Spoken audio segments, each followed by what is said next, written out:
দেখেন ভাই, আমি প্রথমে বলি আমার ভাইয়ের সাথে আমি ওনার সাথে একদম মানে কি বলবো সম্মানের সহিত দ্বিমত করতেছি। প্রথম জিনিস হচ্ছে কোন ভাইয়ের সাথে? ফুয়াদ ভাই না আতর ভাই? না, আতর ভাই। আতর।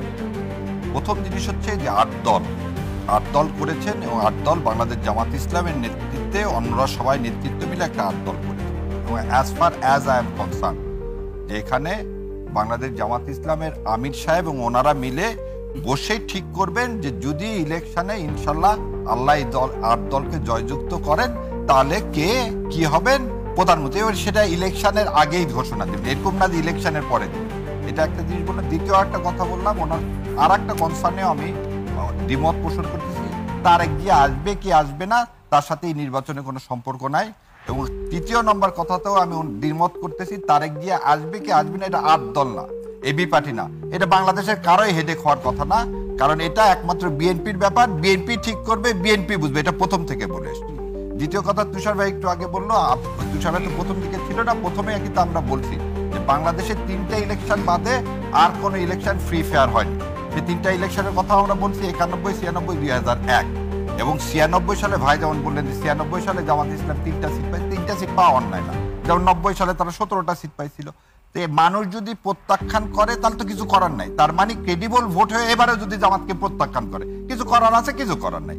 মানুষকে ভোট দিতে হবে, ভোটের জায়গায় যেতে হবে। আর যেটা ফুয়াদ বললেন, ফুয়াদের সাথে আমি একটু দ্বিমত এই কারণে, লেভেল প্লেইং ফিল্ড যদি না থাকে তাহলে আমরা সবাই বললাম 3টা জিনিস। একটা হচ্ছে সংস্কার, বিচার আর ইলেকশন। সংস্কারের জন্য আমরা একমত হলাম, বিচার অনগোয়িং, এবং ইলেকশনের শিডিউলের জন্য আমরা সবাই বলতেছি। এবং আরেকটা জিনিস 5 থেকে আপনি মনে ভুলে যান না, 5 থেকে 8 তারিখ হতে, এই যেমন আপনাকে বলি, মখা আলমগীরেরা কি করছিলেন 96 সালে? জনতার মঞ্চ বলে হানিফ সাহেবরা একটা মঞ্চ তৈরি করছিলেন, করে যে অবস্থা তৈরি করছিলেন তারই কিন্তু রিফ্লেকশনে কি হলো, তত্ত্বাবধায়ক ব্যবস্থা পাশ হলো এবং তারই পরে কিন্তু তত্ত্বাবধায়কের উপর ভিত্তি করে ইলেকশন হলো। তখন কিন্তু সবাই বলছিল যে প্রশাসনের সর্বস্তরে বিএনপির লোক বসে আছে, কিন্তু বিএনপি কিন্তু জেতেনি। ঠিক একই রকম 90 সালে শাহাবুদ্দিন সাহেব যখন আসছে সবাই বলছে যে প্রশাসনে এরশাদ সাহেবের লোক বসে আছে, কিন্তু সেই সময় কিন্তু সবাই ভাবছিল না আওয়ামী লীগের লোক বেশি, আওয়ামী লীগ কিন্তু এখান থেকে জেতেনি। ঠিক একইভাবে যখন আপনি লতিফুর রহমানের সময় সবাই বলল আওয়ামী লীগের লোকজন প্রশাসনের মধ্যে আছে এবং দেখেন আওয়ামী লীগ জেতেনি, বিএনপি জিতছে। সো লেভেল প্লেইং ফিল্ডটা, উপরের লোকটা যদি শক্ত হয় তাহলে নিচ পর্যন্ত লোক তার যদি দায়িত্ব পালন করে, আমাদের যে দেশ যতদিন জুলাই সনদ পাস না হবে এবং ভাই যেটা বলছি ইনস্টিটিউশনাল যতক্ষণ না হবে ততক্ষণ আপনি এই কথা বলতে পারেন না। সো আমরাও আশা করি তুষার ভাইয়ের এই কথা যে এভাবে তুষার ভাই বললেন সেটা না, এটা হচ্ছে একটা জন আকাঙ্ক্ষার সরকার এবং এই আকাঙ্ক্ষার সরকার দেখেন আল্লাহর অশেষ রহমতে 3টা জিনিস করলেন। বিডিআর বিদ্রোহের যেমন রিপোর্ট তিনি আদায় করতে পারলেন, মমতাজ স্বৈরাচারী শেখ হাসিনার ইউএন এর কাছ থেকে রিপোর্ট আদায় করালো তার জঘন্য হত্যার জন্য, এবং এই সরকারের সময় দুর্ভিক্ষ হয়নি, আল্লাহর ইচ্ছা 74 সালের মতো লক্ষ লক্ষ লোক মারা যায়নি, এবং এই সরকার একটা ভোটের জন্য একটা পরিবেশ তৈরি করতে, ভোটের পরিবেশের জায়গাতে আইন শৃঙ্খলা পরিস্থিতি স্থিতিশীল হচ্ছে না, এইটা পারলো না কেন? এই শোনেন, সবকিছু যদি ওই যে ভাই যেমন বললো না, আমি একটা কথা বলি, ভাষা ও ছন্দ কবিতা লিখছে রবীন্দ্রনাথ ঠাকুর, ওখানে ঘটনা সত্য আর বাস্তব সত্য নিয়ে বলছে।